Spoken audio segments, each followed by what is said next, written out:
Bien, muchas gracias por la espera. Vamos a continuar. Seguiremos recibiendo a sus compañeros conforme se vayan agregando. Vamos a continuar con él resolviendo el ejercicio que estábamos realizando. Vamos a retomarlo en el punto en que nos quedamos hace algunos minutos.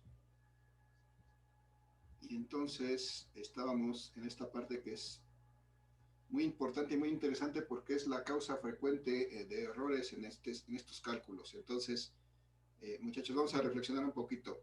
Decíamos que aquí tenemos un área normal de 20 centímetros cuadrados. Esa área ya está aquí asegurada en este cuadrito. Aquí tenemos 20 centímetros cuadrados.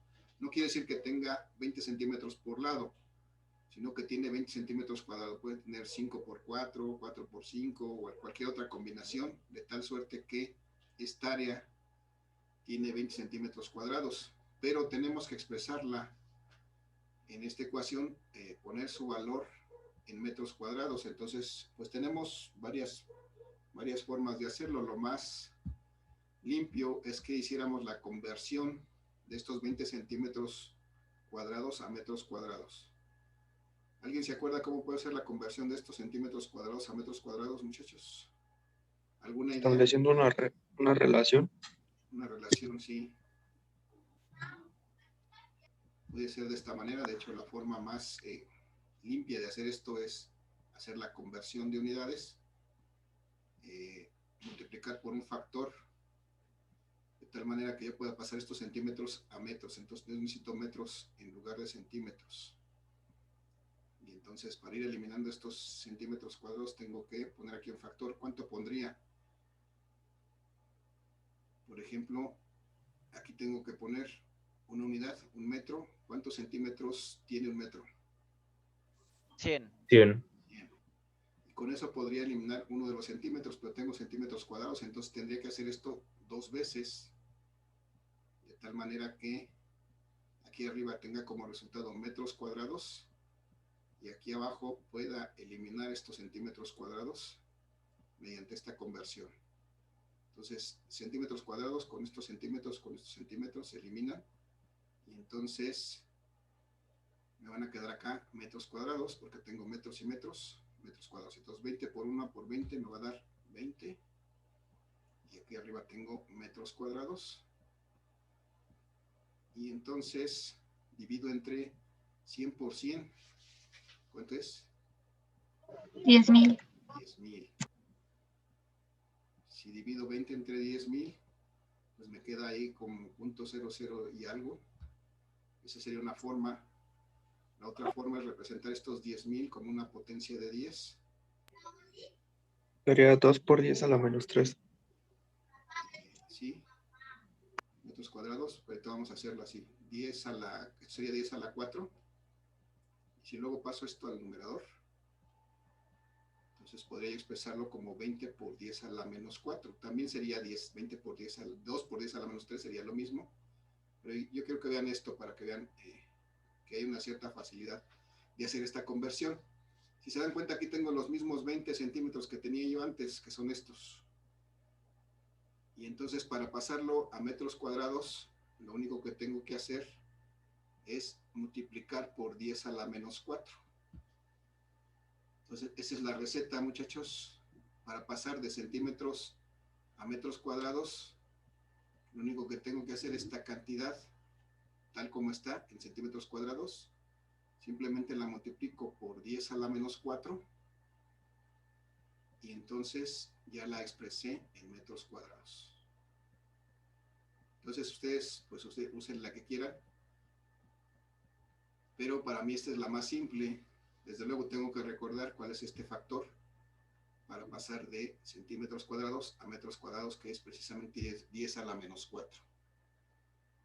Y esto tiene una razón, porque esta área está formada por dos dimensiones. Cuando yo paso a metros, multiplico por 10 a la menos 2, y cuando yo paso esta otra parte a metros, multiplico por 10 a la menos 2, y entonces, si encuentro un área, pues esto es el producto de estas dos dimensiones.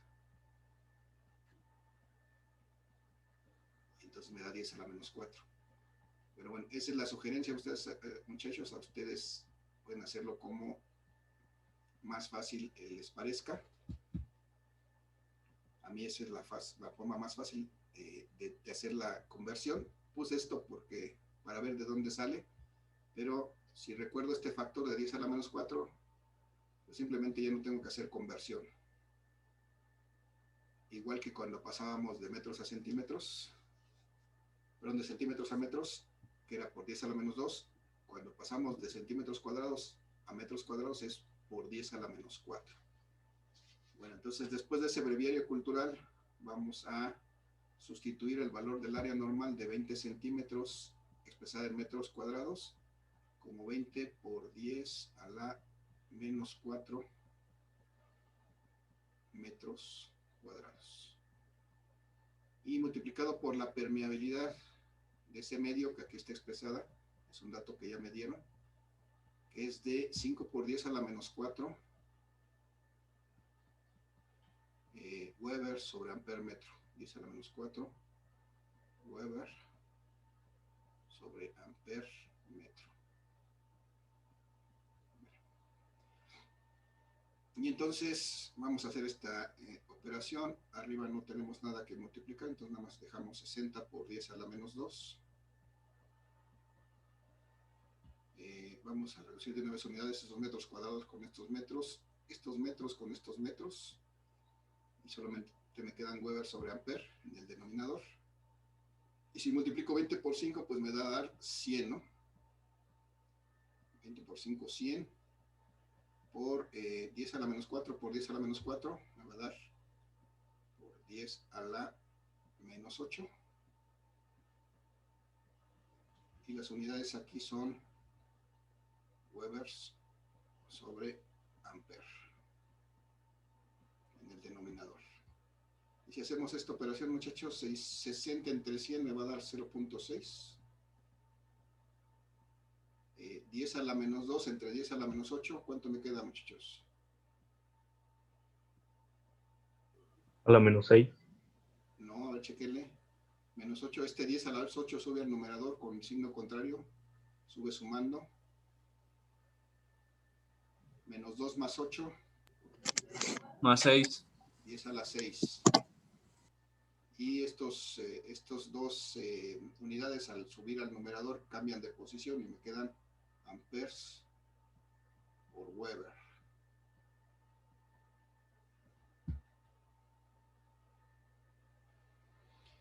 Sale que son las unidades que dijimos que tiene la reluctancia, amperes por Weber, y entonces voy a expresar esta reluctancia bien escrita, o como se las daría a su calculadora, sería así, de 6 por 10 a la 5 o 600,000 amperes por Weber. Si alguien lo quiere corroborar, esto es lo que da. Generalmente las reluctancias son números muy grandes, con potencias positivas grandes, con números muy grandes,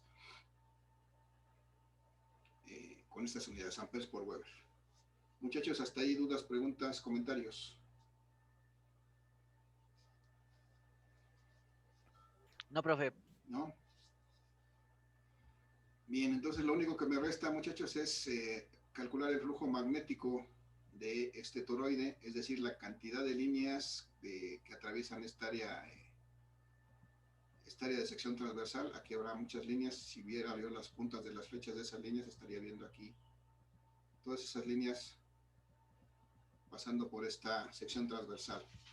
Entonces vamos a determinar finalmente este flujo, recordando que pues esto está determinado por la ley de Ohm del magnetismo, y me dice que el flujo es directamente proporcional a la fuerza magnetomotriz,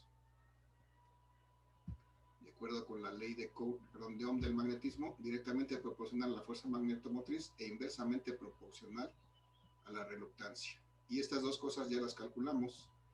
Aquí está la fuerza magnetomotriz y aquí está la reluctancia. Entonces simplemente vamos a sustituir estos valores aquí.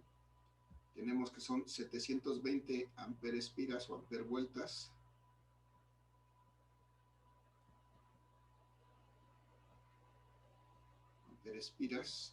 divididos entre 6 por 10 a la 5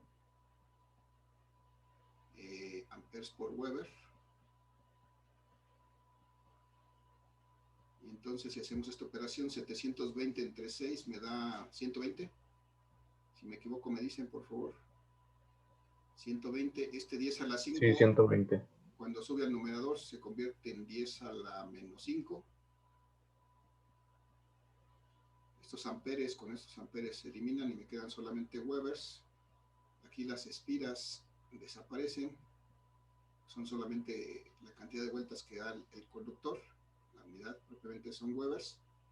Y entonces, bien expresado este flujo, tendría yo que mover este punto decimal 2 lugares hacia la izquierda y quedaría como 1.2 por 10 a la menos 4 a la menos 3. 1.2 por 10 a la menos 3 Webers.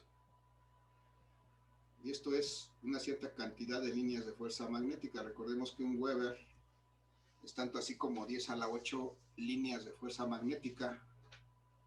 Entonces, pues esto es menos de un Weber. Es, de hecho, una fracción de un Weber.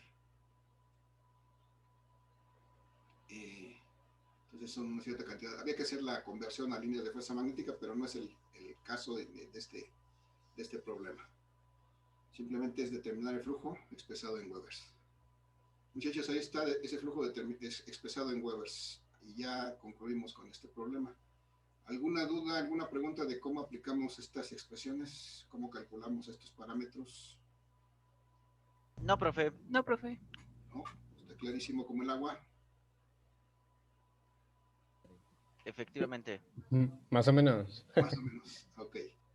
Vale, entonces, esta es la forma en que resolvemos un problema, pues ¿cómo les diré? De resolución directa, es decir, simplemente ya están las expresiones y ya hay que sustituir los valores o en algún caso, pues adecuar algunos valores para poderlas sustituir en las ecuaciones, pero frecuentemente vamos a encontrar problemas que no nos piden calcular exactamente la fuerza magnetomotriz o la reluctancia o el flujo, sino que nos dan algunos de esos datos, algunas de esas cosas como dato, y entonces tendremos que determinar o la longitud, o el área normal, o el número de espiras, o la permeabilidad del material, y entonces eso es lo que vamos a ver en el siguiente ejemplo. Tenemos tiempo. Les recuerdo, muchachos, que voy a publicar inmediatamente después de terminar esta sesión los materiales de la siguiente clase para que los revisen, por favor. Ahí sí ya no nos vamos a detener a revisar la teoría, nos vamos a ir directamente a los problemas, porque la teoría ya la van a tener revisada. Entonces, Oh, no. Entonces vamos a hacer un ejercicio final de este ley de Ohm del magnetismo. Y vamos a ver que en este caso me habla de un toroide que tiene una bobina por la que circulan 0.5 amperes. Bueno, de aquí tengo mi esquema. Lo tengo que complementar porque aquí no hay ninguna bobina. Entonces voy a dibujarle una bobina para poder representar todos los datos que me dice que vienen en el problema. Yo les recomiendo mucho que hagan siempre un esquema porque pues me ayuda a ver más claramente la información, al menos a mí. Yo no sé si a ustedes, pero al menos a mí me sirve para clarificar dónde está cada información y a qué se refiere. Entonces, ya está. Y pongo aquí mis espiras de la bobina, me dice que circulan 0.5 amperes por ella, entonces ya puedo indicar que aquí está entrando una corriente de 0.5 amperes. Y ya tengo este dato. Luego me dice que se produce un flujo magnético en su núcleo. Se produce un flujo magnético. Recordemos que el flujo magnético lo simbolizo con la letra Phi. Y es de 9.9 por 10 a la menos 4 Webers. Entonces, pues aquí tendría yo que representar una serie de líneas de fuerza magnética rodeando haciendo círculos concéntricos. Eso cuesta más trabajo. Simplemente voy a poner así unas flechitas indicando que aquí hay un flujo tan grande como 9 por 10 a la menos 4. 9 por 10 a la menos 4 Webers. y me dice que si el núcleo tiene una reluctancia de 0.833 por 10 a la 6, entonces de alguna manera tengo que identificar que esta reluctancia es una propiedad de este toroide. Entonces voy a decir que aquí hay una reluctancia de 0.833 por 10 a la 6 amperes vuelta por Weber, o ampere espira por Weber, que es lo mismo. Ya está. Y me dice, esa es la reluctancia. Y me pide que determinemos el número de espiras de la bobina, es decir, el número n de espiras. Eso no lo conocemos, eso es lo que hay que calcular. Entonces necesitamos calcular aquí el número de espiras, es una de las incógnitas. Y además tenemos que calcular la permeabilidad relativa del núcleo. Entonces también el núcleo tiene una característica que es su permeabilidad relativa, que tenemos que determinar, y me da otros datos todavía, que si tiene un radio medio de 10 centímetros, y un radio medio lo identifico desde el centro de este toroide hasta el punto medio entre estas dos circunferencias, que es el radio medio de 10 centímetros, porque ese radio medio lo que va a hacer es formar una circunferencia que me va a dar la longitud media de este toroide, que es de hecho la longitud con la que voy a calcular, va a ser mis cálculos, la longitud. Y además me dice que tiene una sección transversal de 15 centímetros cuadrados. No me dice qué forma tiene este núcleo, entonces yo por simplicidad considero que lo que tiene es un cuadro. Simplemente, como ya me dice la sección transversal, que tiene 15 centímetros cuadrados. Ya están ahí mis expresiones, bueno, todos mis datos que necesito para resolver este problema. Ahora, muchachos, la pregunta es ¿por dónde empiezo a atacarlo? Si necesito determinar el número de espiras y la permeabilidad relativa. ¿Alguna idea? Despejando la fórmula de FMN igual al número de espiras por ¿La corriente? por la corriente. Ajá. Ok, vamos entonces a ver. Y dices que la fuerza magnetomotriz es igual a el número de espiras por la corriente. Entonces, si despejamos de aquí el número de espiras, entonces este va a ser igual a ¿qué? ¿Cómo queda el despeje, muchachos? FM Fuerza sobre la corriente. Ok, gracias. Fuerza magnetomotriz me queda arriba, dividido entre la corriente.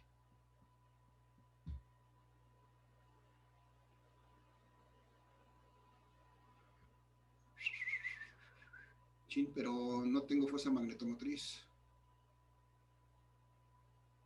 Todavía me hace falta determinar esta fuerza magnetomotriz y no la tengo aquí como dato. Entonces, ahorita todavía no puedo determinar este valor. ¿De dónde podría determinar la fuerza magnetomotriz, muchachos? Observen las expresiones que tenemos ahí en la lámina. Por la fórmula que dice que el flujo es igual a la fuerza magnetomotriz sobre la reluctancia. Muy bien, Hernández, sí, gracias. Entonces, si veo, me dice la ley de Ohm del magnetismo que el flujo es igual a la fuerza magnetomotriz dividido entre la reluctancia. Muy bien, entonces de aquí puedo encontrar la fuerza magnetomotriz y la despejo de ahí. La fuerza magnetomotriz va a ser igual a ¿qué? Al flujo por la reluctancia. Muy bien, gracias. Al flujo por la reluctancia. Entonces, el flujo, ahorita sí lo conozco, aquí está. Tengo el dato del flujo. Pues tengo también el dato de la reluctancia. Pues ya entonces ya lo puedo calcular. Entonces, ahora sí vamos a ver el flujo por la reluctancia. Bien, el flujo me dice que es de 9 por 10 a la menos 4 Webers. Es el valor del flujo, 9 por 10 a la menos 4 Webers.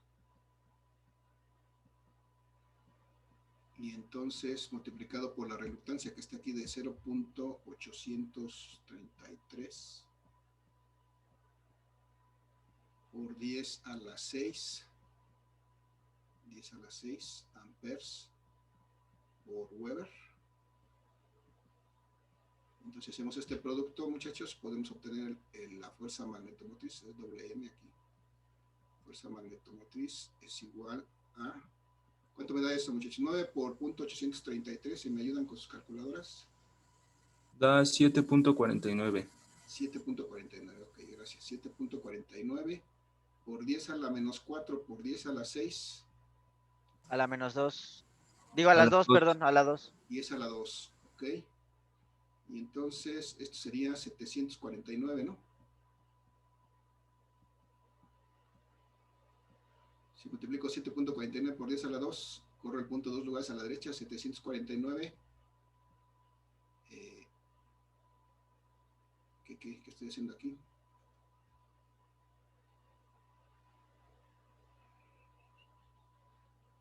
Ok, sí, me quedan amperes.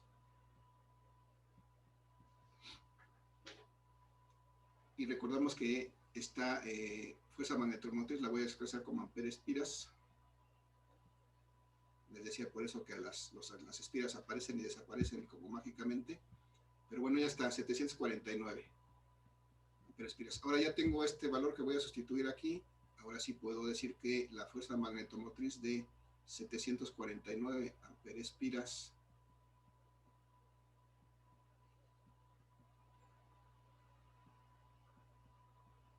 divididos entre la corriente, que es de 0.5 amperes, me debe dar el número de espiras que tiene este toroide o esta bobina del toroide. ¿Cuánto me da eso, muchachos? 1498. 1498. Aquí por una cuestión de redondeo, a lo mejor podríamos redondear a 1500, pero bueno, así lo dejamos, no hay problema. 1498 espiras. Por aquí teníamos amperes. Y entonces solamente me quedan espiras, que es lo que esperaría yo que tuviera como unidad este N, que es número de espiras. Bien, ya encontramos entonces el número de espiras del toroide, ese ya está calculado. Lo único que me hace falta calcular es la permeabilidad relativa de este núcleo. ¿Cómo puedo calcular esa permeabilidad relativa, muchachos? ¿Alguna idea? Con la ecuación de La ecuación la reluctancia. La reluctancia, ok. La reluctancia me dice que es la longitud del toroide entre el área normal por la permeabilidad absoluta del material, pero yo necesito la permeabilidad relativa.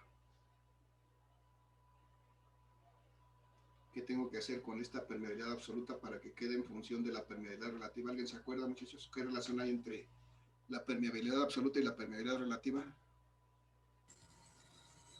Es igual la permeabilidad del vacío por la permeabilidad relativa. Muy bien, gracias, Guerrero. Entonces, efectivamente, tenemos que recordar que esta permeabilidad, la permeabilidad absoluta de cualquier material es igual al producto de la permeabilidad relativa por la permeabilidad del aire o el vacío. Entonces, vamos a sustituir este resultado en lugar de esto.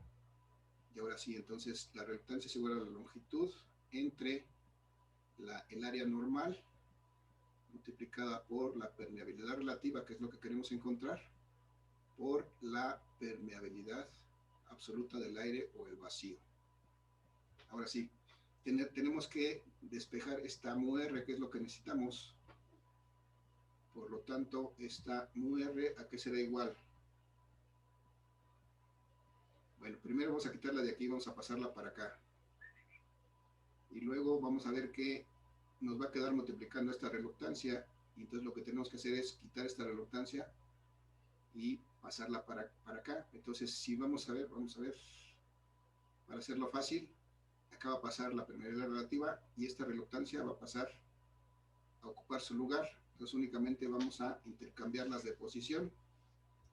Bueno, pueden ustedes hacer el despeje como más les convenga. En este caso es muy simple, queda de esta manera.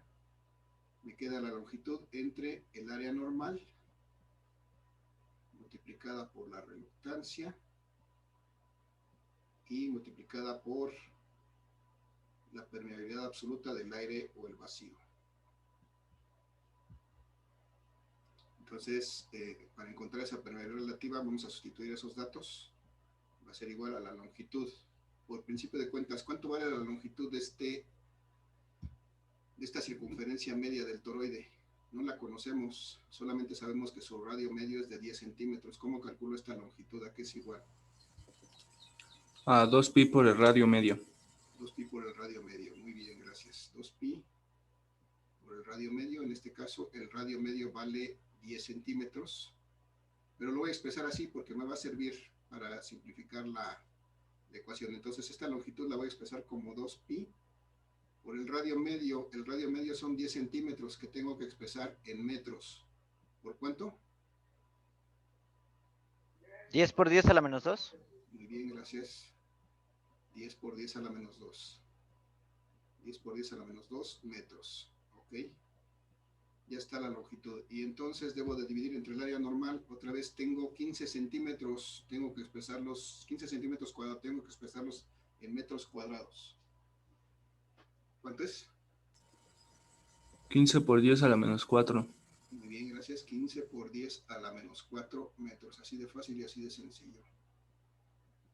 15 por 10 a la menos 4 metros cuadrados. ¿Ok? Entonces voy a poner esa cantidad aquí. 15 por 10 a la menos 4 metros cuadrados. Va. Y entonces eso va multiplicado por la reluctancia que ya está por acá. Es de 0.833. 0.833 por 10 a la 6.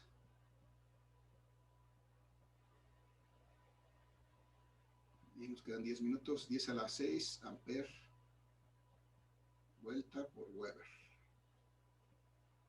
Amper espira por Weber. Ya está. Y entonces lo único que nos resta es multiplicar por la permeabilidad absoluta del aire o el vacío. ¿Cuánto vale esta, muchachos? ¿Alguien se acuerda cuánto vale mu0? 4pi por 10 a la menos 7. Muy bien, 4pi por 10 a la menos 7. Y en este caso va a tomar las unidades que dijimos que para este caso, ya se me olvidó cuáles son. Vamos a regresarnos a ver. Que son Weber sobre amper metro. Entonces, si ponemos este valor aquí de 4pi por 10 a la menos 7 Webers sobre amper metro y hacemos esta operación, pues vamos a encontrar la permeabilidad relativa. Bien, vamos a simplificar un poquito antes de pasar a esto. Por lo tanto, vamos a quitar el pi. 4, aquí pi. Entonces, la permeabilidad relativa va a ser 2 por 10 me va a dar 20 por 10 a la menos 2.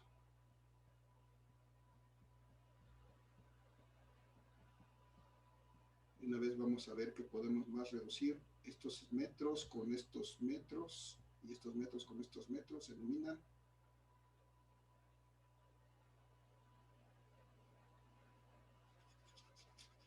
Estos amperes con estos amperes se eliminan.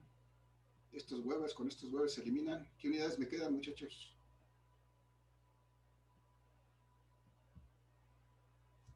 Bueno, antes de que veamos qué unidades, vamos a hacer este producto, muchachos. 15 por 0.833 por 4, ¿cuánto es? 49.99. 49.99, ¿ok? Prácticamente 50, 49.99. ¿Por 10 a la qué? Menos 4 más 6 menos 7. A la menos 5. Menos 4 más 6 son 2. Menos 7 más 5 a la menos 5. Ok, por 10 a la menos 5. Y ¿ya vieron cuáles unidades, muchachos? Ninguna. Ninguna va. Esto es efectivamente porque la permeabilidad relativa no tiene unidades, es una relación entre dos permeabilidades. Entonces, esto es correcto. Esta permeabilidad relativa no tiene unidades, solamente es un número. Y entonces, si dividimos 20, vamos a aproximar esto a 50, 20 entre 50.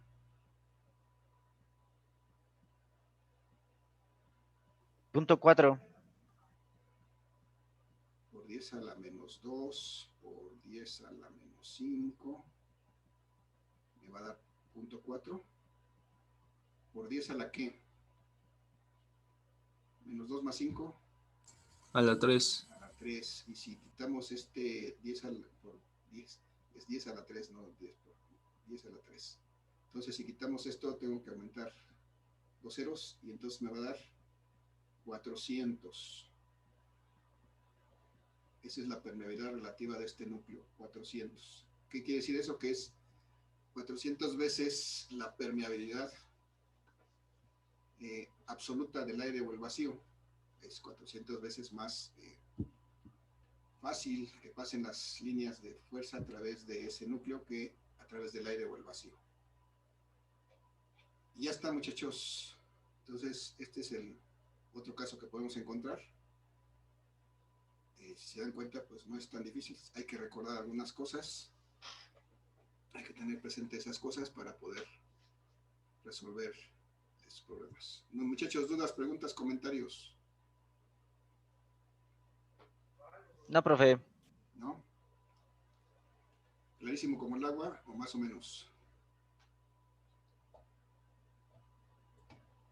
Pues 2-3, 2-3.